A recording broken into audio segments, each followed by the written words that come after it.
Everybody loves you but nobody likes you. ये coat मैंने सुना था बोजैक हॉर्समैन नाम के एक बहुत ही पॉपुलर शो में। काफ़ी डिप्रेसिंग शो है भाई, अगर तुम अपनी लाइफ के एक बुरे फेज से चल रहे हो तो मत देखना इस शो को, लेकिन काफ़ी कमाल का शो है। काफ़ी कुछ सीखने को मिलता है इसके अंदर, लाइफ के बारे में, रिलेशनशिप्स के बारे में, मेंटल हेल्थ के बारे में, बहुत कुछ है इसके अंदर। इसमें जो बोजैक है वो बहुत ही परेशान रहता है अपनी लाइफ में, बहुत ही डिप्रेस सा रहता है, ठीक है, खुद को पसंद नहीं करता है। और उसके साथ ऐसा होता है कि उसकी ज़िंदगी में जो भी आता है, कोई भी गर्लफ्रेंड आती है, किसी नई लड़की से मिलता है तो उसको दूर धकेल देता है। उसको दूर इसलिए धकेल देता है कि उसको डर लगता है कि अगर इन्होंने मेरा अगलीस्ट पार्ट देख लिया, मेरे वर्स्ट पार्ट देख लिया अंदर के, तो मुझे छोड़ के चले जाएंगे ये, तो वो उनको पहले ही धकेल देता है दूर। वो काफ़ी परेशान है और वो एक सेलिब्रिटी है उसमें, तो ऐसा सेलिब्रिटी उसको प्यार मिलता है बहुत सारा, ठीक है, हर कोई प्यार करता है क्योंकि आपको करना कुछ नहीं है, आपको एक मास्क पहनना है और आपको एक तरीके से परफॉर्म करना है, एक तरीके से एक्ट करना है। आप और मैं ऐसा ही करते हैं, अपने घर वालों के सामने भी हम ऐसा ही करते हैं, स्कूल में ऐसा करते हैं, कॉलेज में ऐसा करते हैं, अपने जहाँ पे हम काम करते हैं वहाँ भी ऐसा ही करते हैं। हमें बस एक मास्क पहन के रखना होता है और अचानक से हमें प्यार मिलने लग जाता है, क्योंकि सोसाइटी ने एक कंडीशन सेट कर दी है कि आप ऐसे एक्ट करेंगे, ऐसे परफॉर्म करेंगे तो आपको प्यार मिलता रहेगा।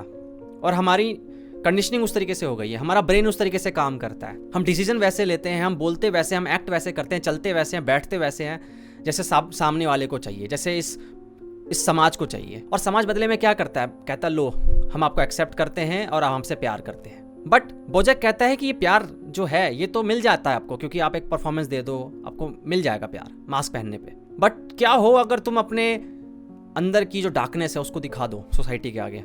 जो सोसाइटी मना करती है कि वैसे आप नहीं कर सकते, वो चीज़ आप दिखा नहीं सकते, लेकिन आप मान लो डिसाइड करते हो कि मैं दिखाऊंगा अपनी अगलीनेस, मैं दिखाऊंगा अपनी वीकनेसेस, अपने जो बुरे पार्ट्स हैं, मेरे अगलीस्ट पार्ट्स।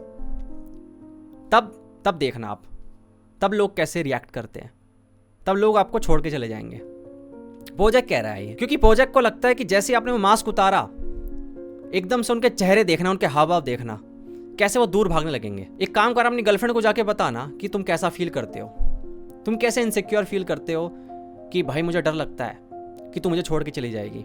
जब तू अपने मेल फ्रेंड से बात करती है ना, मुझे बहुत जेलसी होती है, मुझे बहुत गुस्सा आता है, मन करता है मुंह तोड़ दूं उन सारे लड़कों का। तुम बताना एक बार, तुम दिखाना उसको वीकनेसेस अपनी, रो कर दिखाना एक बार कि मैं कैसा फील करता हूँ अकेले में, मुझे डर लगता है अकेलेपन से। फिर देखना कि वो कैसे रिएक्ट करती है, क्योंकि जो इंसान ना आपके अगलीस्ट पार्ट को देखकर भी आपके साथ रहने का डिसीजन लेता है, वो इंसान असल में आपको प्यार करता है। अक्सर ऐसा होता है कि हमारा जो पार्ट होता है ना, अगलीस्ट पार्ट, उसके अंदर कुछ ऐसा होता ही नहीं है कि उसके लिए कोई हमें प्यार करे, कोई हमें पसंद करे। तो अक्सर हमें डर लगा रहता है कि हमें कोई छोड़ के चला जाएगा, और हमारा सबसे बड़ा डर जो है वो सच हो जाएगा। सबसे बड़ा नाइटमेयर वो ये होता है कि हम प्यार के लायक नहीं हैं। किसी इंसान से कभी कह देना, किसी इंसान से कह देना कि भाई तू प्यार के लायक नहीं है, और उसको यकीन दिला देना एक बार तू प्यार के लायक नहीं है। फिर देखना उसकी ज़िंदगी को, उसकी लाइफ को, उसकी मेंटल हेल्थ को, वो कैसा हो जाएगा। अब काफका को उठा लीजिए एग्जाम्पल, आप द मेटामॉर्फोसिस आपने पढ़ी होगी, बहुत ही फेमस किताब हो रखी है। नहीं पढ़ी तो कोई बात नहीं, लेकिन उसमें यह होता है कि एक करैक्टर होता है ग्रेगर सामसा नाम का, वो एक सुबह उठता है और देखता है कि वो कॉकरोच बन चुका है। अब कॉकरोच बनने के बाद जो उसके घर वाले होते हैं वो उसको अलग तरीके से ट्रीट करने लग जाते हैं। कल तक जो उससे प्यार करते थे, अब उसको एक ऐसा स्ट्रेंजर देख रहे हैं कि वो कोई स्ट्रेंजर है। वो समझ नहीं पा रही ये है क्या चीज़, ये क्या है। अब ध्यान से देखो तो काफका इस तरफ इशारा कर रहा है, देखो क्या होगा कल को जब तुमने मास्क उतार दिया। तो ग्रेगर सामसा ने अपना मास्क उतारा और दिखाया कि वो अंदर से क्या है, इमोशनल है, कॉकरोच है। कैसे लोगों ने उसको ट्रीट करना बंद कर दिया जैसे वो पहले करते थे उसको। वो अच्छा बेटा नहीं रहा, पहले उसने मास्क पहन रखा था अच्छे बेटे का, रिस्पॉन्सिबल सन का, एक अच्छे सिटीजन का, एक अच्छे एम्प्लॉय का। अब वो एक कॉकरोच है तो कोई समझ नहीं पा रहा उसको क्या है ये, इसको कैसे, इससे कैसे बात करें। तो काफका का जो सबसे बड़ा डर था वो यही था, कल को अगर तुमने दिखाने की कोशिश करी कि तुम क्या हो अंदर से, रियलिटी में तुम्हारी जो शैडो है उसको एक्सप्रेस किया, तो जो तुम्हारे अपने हैं वो भी शायद तुम्हें एक्सेप्ट ना करें, वो भी तुम्हें छोड़ के चले जाएं। वो खून से खून का रिश्ता भी खत्म हो जाता है जब वो डार्कनेस देखने को मिलती है। और काफका का ये डर था क्योंकि उनके रिश्ते पापा के साथ उनके अच्छे नहीं थे रियल लाइफ में भी। वो अपने पापा को जब लेटर्स लिखते थे, ठीक है, तो वो अपने आप को बिल्कुल वर्थलेस दिखाते थे, क्योंकि उनको लगता था कि अगर पापा ने ना कभी उनको जान लिया होता ना, काफका को पूरी तरीके से जान लिया होता, समझ रहे हो ना, अंदर से, तो काफका को और बुरी तरीके से रिजेक्ट करते और नफरत करते। तो काफका को भी ना एक मास्क पहन के रखना पड़ता था पापा के सामने। तो हम क्या डरते हैं? क्या आपको डर लगता है कि कल को आपको कोई जान लेगा पूरी तरीके से तो कुछ गड़बड़ हो जाएगी? और ये बहुत सारे ना टीनेजर्स के अंदर ये डर रहता है, वो छुपा के रखते हैं वो वाला पार्ट, और रखना भी पड़ता है। क्यों? कौन दिखा पाएगा अपनी सेक्सुअलिटी, अपने एग्रेशन, अपनी जेलेसी, अपनी सेल्फिशनेस, अपनी वीकनेसेस?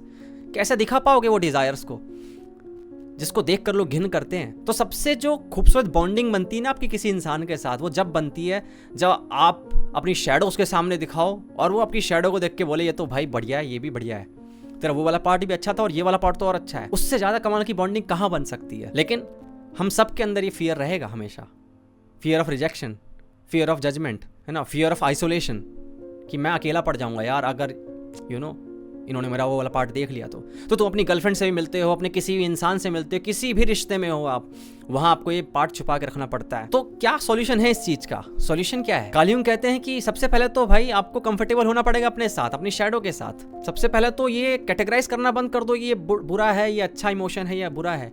ये समाज ने दिया है, समाज के रूल्स तुम पे लागू नहीं होते तुम्हारे इनर वर्ल्ड पे। तुम्हारे इनर वर्ल्ड की अलग दुनिया है, उसके अंदर जो कुछ भी है उसको अच्छा बुरा कैटेगराइज करना ही बंद कर दो। वो जैसा है उसको वैसे एक्सेप्ट करो ना। पहले इनसिक्योरिटी है भाई, है इनसिक्योरिटी, उसको रखो ना वहाँ पे। उसको ये क्यों कह रहे हो ये गलत है, इसको कैसे मैं खत्म करूँ यार, मैं कैसे इनसिक्योर फील होना बंद कर दूँ, कैसे मैं जेलेसी फील करना बंद कर दूँ, कैसे मैं स्वार्थी ना हो रहा हूँ। तो जो भी है अंदर से, चाहे वो कैसा भी इमोशन हो, एंगर हो, ग्रीड हो, लस्ट हो, उसको पहले एक्सेप्ट करना सीखो। तुम ही उससे नफरत करोगे तो दुनिया कैसे प्यार करेगी? तुम ये कैसे सोच सकते हो कि तुम उससे नफरत करते हो लेकिन तुम चाहते हो दुनिया उससे प्यार करे? सबसे पहले तुम्हें कंफर्टेबल होना पड़ेगा उस चीज के लिए। और जब तुम उसके साथ कंफर्टेबल हो जाओगे ना, तो देखना तुम्हारे आसपास के लोग कैसे कंफर्टेबल हो जाएंगे अचानक से। आपको अपनी शैडो से प्यार करना पड़ेगा, उसको कॉन्शियस बनाना पड़ेगा, उसको धकेलना बंद करना पड़ेगा अपने बेसमेंट में, अपने दिमाग के बेसमेंट में फेंक देते हो उसको जैसे। और तब उसके बाद कमाल की चीजें होने लग जाएंगी। और जैसे तुम ना अपने साथ कंफर्टेबल हो गए, तुम अकेलेपन से डर लगना बंद हो गया, तुम देखना ऑटोमेटिकली चीजें उल्टी हो जाएंगी। अब लोग आपके करीब और आना चाहेंगे, आप मैग्नेट बन जाओगे। कोट है, मैंने किसका पढ़ा था कि अगर आप अपने साथ अकेले हो ना तो आप गलत कंपनी में हो, बैड कंपनी में हो आप। खुद के साथ आप अकेले कैसे हो सकते हो? इस शोर शराबे में ना, इस भीड़ भड़ाके में हम खुद से दूर होते जा रहे हैं। बट जब आप खुद के साथ वक्त बिताते हो तो आप देख पाते हो अपने इनर वर्ल्ड को, आप देख पाते हो कि क्या चल रहा है अंदर, कहाँ से आते हैं इमोशंस, कहाँ को जाते हैं, कहाँ से आया है गुस्सा, क्यों मैं परेशान था कल, क्यों उसने मुझे अब ऐसी बात बोल दी तो मेरे ईगो को हर्ट कर गई, ये ईगो है कहाँ पर? समझ रहे हो? जब ये चीजें होती हैं, जब अपने साथ वक्त बिताते हो तब बहुत कमाल की चीजें मिलती हैं। हम इंसान चाहते हैं क्या? हम चाहते हैं कि हमें कोई जाने, समझे और तब प्यार करे, ना कि सिर्फ प्यार करे। प्यार तो प्यार कर लेते हैं नॉर्मली, कैसे कर लेते हैं हम, दिखावा कर लेते हैं प्यार का भी। और सिर्फ जानना जाना भी जरूरी नहीं है कि सिर्फ आपको जान लिया, लेकिन आपको कोई जान जाए, समझ जाए और उसके बाद भी आपसे प्यार करे, इससे खूबसूरत फीलिंग और कुछ नहीं हो सकती। तो सबसे पहले हमें खुद पे अप्लाई करना पड़ेगा, हमें खुद को जानना पड़ेगा, समझना पड़ेगा और खुद से प्यार करना पड़ेगा। आप मुझे बताना कि आपको भी सच में डर लगता है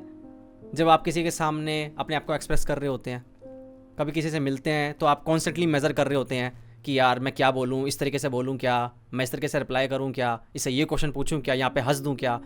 आपको परफॉर्म करना पड़ता है बेसिकली, क्योंकि आपको डर लगता है कि अगर मैंने ऐसे नहीं किया तो सामने वाला रूठ के चला जाएगा, या सामने वाला मेरे बारे में गलत सोचेगा, या मेरी रेपुटेशन खराब हो जाएगी, मेरी इमेज खराब हो जाएगी इसके सामने। आप बताओ कमेंट सेक्शन में आपको कैसा लगता है। आज के लिए इतना ही। Thank you so much for watching.